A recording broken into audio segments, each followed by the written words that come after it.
Good morning, class. I am Miss Aina from Premchand Memorial Public School, and today we're gonna start with the chapter number 6 of your history textbooks, that is Rise of Early States, and this is for class 6th.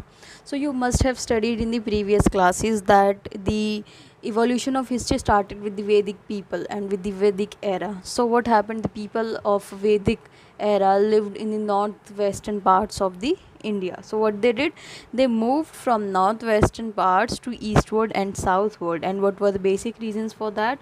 That was Ganges Valley. That means the area surrounding the river Gange, that is the east and southward, provided a very good source of agriculture and had very much fertility, and the water from the river Ganga was easily available there. So the land was fertile, the climate was favorable, water for irrigation was easily available, and all these factors contributed for the movement of Vedic people from northwest to the eastward and southward region.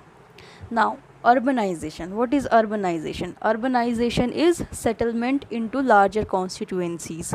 So what were the reason of urbanization? The reason of urbanizations were agricultural surplus, that is the access of availability of agriculture in certain regions that actually attracted the people to come and settle there. And when agriculture is there, then trade is also possible among different villages and different people. Now when agriculture is there, trade is there, so what people did, they flourish, they increase their population, and when they increase their population, they wanted the security and protection of their life and assets, and for that what they did, they settled in a specific place, and thus there was seen a shift from tribal culture to the urbanization. Now let's take these points up in Hindi. क्या हुआ था, history start हुई थी वैदिक era से, और वैदिक era के जो लोग थे वो नॉर्थ वेस्टर्न पार्ट में रहते थे.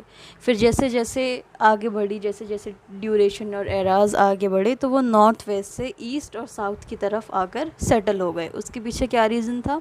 जो गंगा रिवर के आसपास का एरिया था वो बहुत फर्टाइल था, और वहाँ का क्लाइमेट बहुत ही फेवरेबल था, यानी कि बहुत अच्छा था, और वहाँ पे क्रॉप आसानी से उगाई जा सकती थी, क्योंकि इरिगेशन यानी कि सिंचाई के लिए पानी भी गंगा रिवर से ईजिली अवेलेबल था.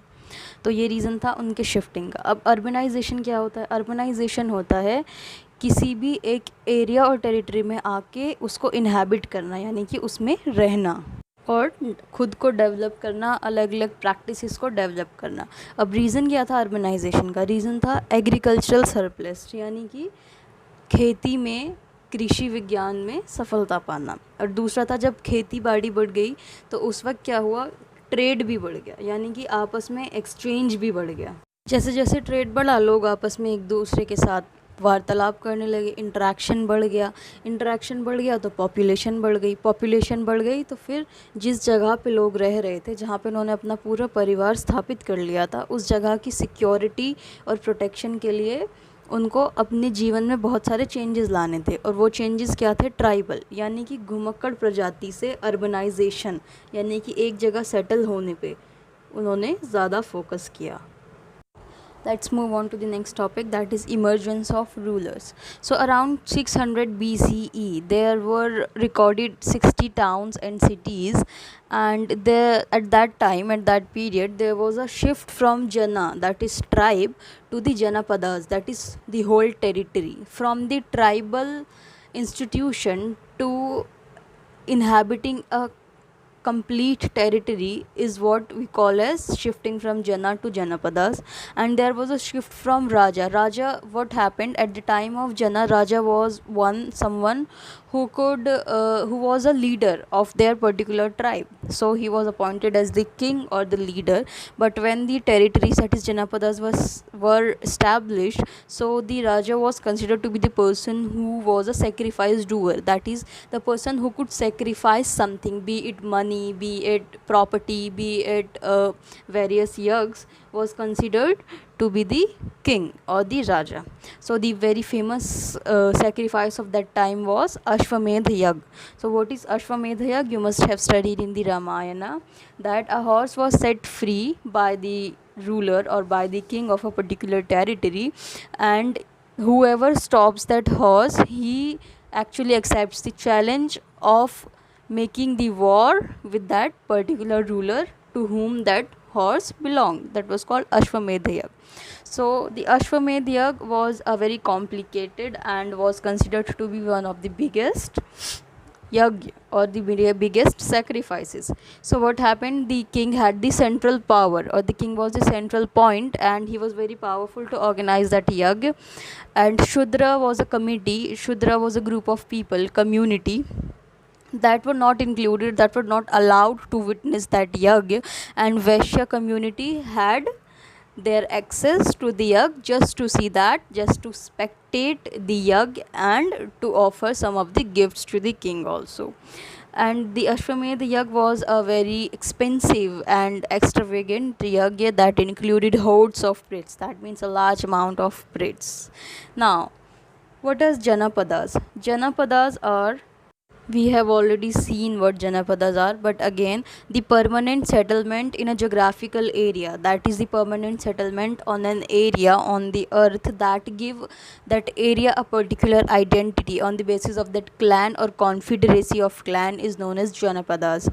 So the Janapadas got its name from the very earliest kingdom that was of Janapadas, and that's how the name Janapadas for the permanent settlement has been derived in the history.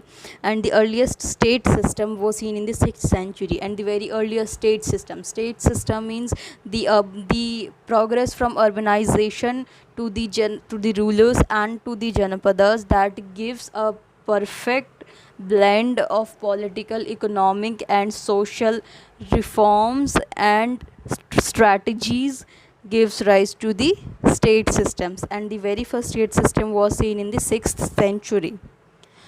Now let's talk in Hindi about this.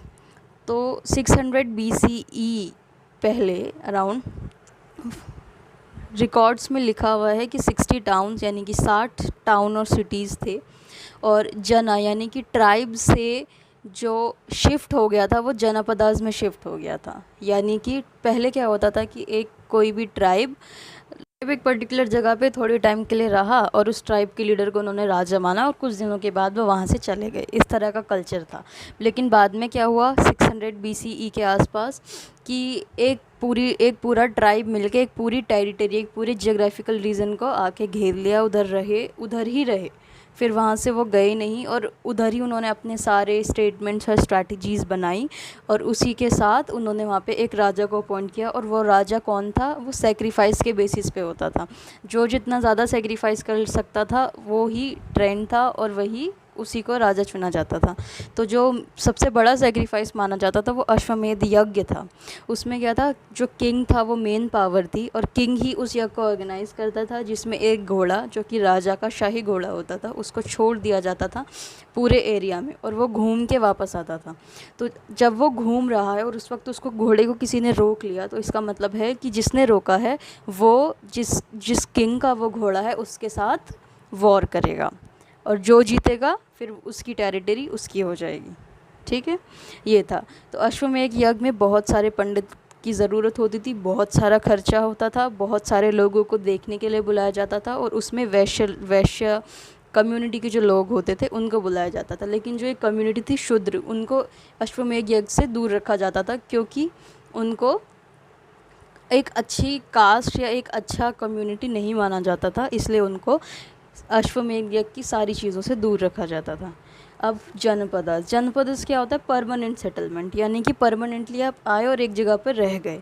और इसका जो नाम derive हुआ है, सबसे पहला जो clan था, सबसे पहला जो कॉन्फेडरेसी थी वो थी जनपदा, और उसी के नाम से इस परमानेंट सेटलमेंट को नया नाम दिया गया था जनपदा. और जो सबसे पहला स्टेट सिस्टम देखा गया था वो 6th सेंचुरी में देखा गया था. The next topic is the 16 Mahajanapadas. So, the group of various Janapadas gave rise to the Mahajanapadas. So, it is stated that the 40 Janapadas were there who covered which covered the entire Afghanistan and southeastern Central Asia. And this particular statement was stated by Panini, who was a grammarian, that is a person who studies the grammars of a particular language and writes various books about it. So Janapadas grew into Mahajanapadas. This statement is from the Pali texts that were considered to be quite ancient and effective text in the history of India. Now there were 16 Mahajanapadas according to the Buddha's literature and text. So the 16 Mahajanapadas, what they did were they were constantly fighting to acquire more rain under their territory, and for that, what they did, they fought and fought and fought as much they could, and the 16 Mahajanapadas were reduced to 4 Mahajanapadas, and that were Magad, Vats, Avanti, Kosala. So what were the reasons of formation of these Mahajanapadas? The reasons of formation was defending, basically protecting the crops, settlements, culture of a particular territory from the rest of the territories and its predation. That's why the Mahajanapadas were made. And who governed the Mahajanapadas? Rajans, that is king, was the extreme powerful and governor of the Mahajanapadas, and the king had its own army and capital, that is money, to sustain that Mahajanapada. Now features. What are the features of Mahajanapadas? That was Gramini. The king had the extreme power. And what is Gramini? Gramini was considered to be the village headman that had the capability to report directly to the king. And how did they gain their capital investments? By collecting tax or the revenue from the village people itself, that is from farmers, peasants, local persons, etc. So the caste system was still there. The community was divided into 4 varnas, and that were Brahmins, Vaishya, Kshatriya and Shudras. Now let's take this topic in Hindi for better understanding. 16 mahajanapadas थे basically. तो क्या था कि जो पनीनी थे एक grammarian थे, यानी कि एक ऐसा पर्सन जिसको ग्रामर, व्याकरण का नॉलेज हो, जो किताबें लिखता हो. उनके लिखाई के हिसाब से 40 जनपदा थे जिन्होंने पूरा अफ़गानिस्तान, साउथ ईस्टर्न और सेंट्रल एशिया को कवर करके रखा था. पाली टेक्स्ट काफ़ी इम्पॉर्टेंट है इंडियन हिस्ट्री में. उनके हिसाब से जनपदास जो है वो महाजनपदा में ग्रो हुए. तो बुद्धिस्ट लिटरेचर के हिसाब से 16 महाजनपदास थे, और वो 16 के 16 हमेशा आपस में लड़ते रहते थे ज़्यादा एरिया, ज़्यादा टेरिटरी और ज़्यादा पावर गेन करने के लिए. तो क्या होता था, लड़ते लड़ते वो 16 का नंबर 4 में रिड्यूस हो गया, 4 में हो गया. और जो चार बचे हुए महाजनपद थे वो थे मगध, वत्स, अवंती, कोसाला. तो क्या रीज़न था महाजनपदा बनने के पीछे? इसके पीछे था डिफेंड, अपने आप को बचाना, अपने कल्चर को, अपनी लैंड को, अपनी फसल को, अपने लोगों को और अपने एरिया को बचाना ही मेन रीज़न था, जिसकी वजह से महाजनपदास बने. और महाजनपदास को कौन गवर्न करता था, कौन राज करता था? एक राजा राज करता था, और उस राजा की अपनी खुद की आर्मी होती थी और उसके खुद के पैसे होते थे, जिसकी वजह से वो सारी चीज़ें उस महाजनपदा की रेगुलेट करता था. क्या फ़ीचर्स थे महाजनपदास के? पहला फीचर था कि राजा के पास सबसे ज़्यादा पावर थी और वो सेंट्रल अथॉरिटी था, उसकी मर्ज़ी के बिना कुछ नहीं होता था. दूसरा था ग्रामीणी. ग्रामीणी क्या था? एक विलेज हेडमैन था. एक विलेज और उसका एक हेडमैन बना दिया, और वो हेडमैन डायरेक्टली जाके राजा को रिपोर्ट कर सकता था. तो ऐसे बहुत सारे विलेजेस थे, उनके हेडमैन्स थे जो जाके राजा को रिपोर्ट करते थे. और पैसा किस तरह कमाते थे? जो टैक्स लेते थे लोगों से, पीजेंट से, फार्मर से, इन सब से टैक्स कलेक्ट करके ही अपने कैपिटल को या राज खजाने को सेव किया जाता था या रिट्रीव किया जाता था. और 4 वर्ण में डिवाइडेड थी उस टाइम की सोसाइटी. कौन से 4 वर्ण थे वो? Brahmin, Vaishya, Kshatriya and Shudras. Okay, so this was almost half of your chapter number 6, that is role of the early states. Now we have done urbanization, emergence of rulers, rise of Janapadas, the 16 Mahajanapadas, and in the next lecture we would be doing the political system of the Mahajanapadas and the entire Magadh constituency in various kings, their defeat, their proclamation, and case study of Vaji. We'll be doing it in the next chapter. Till then, go through the video, read the textbooks and solve the assignment that would be given to you and submit it on time. No late work. Good luck. Bye. Take care. See you in the next lecture. Till then.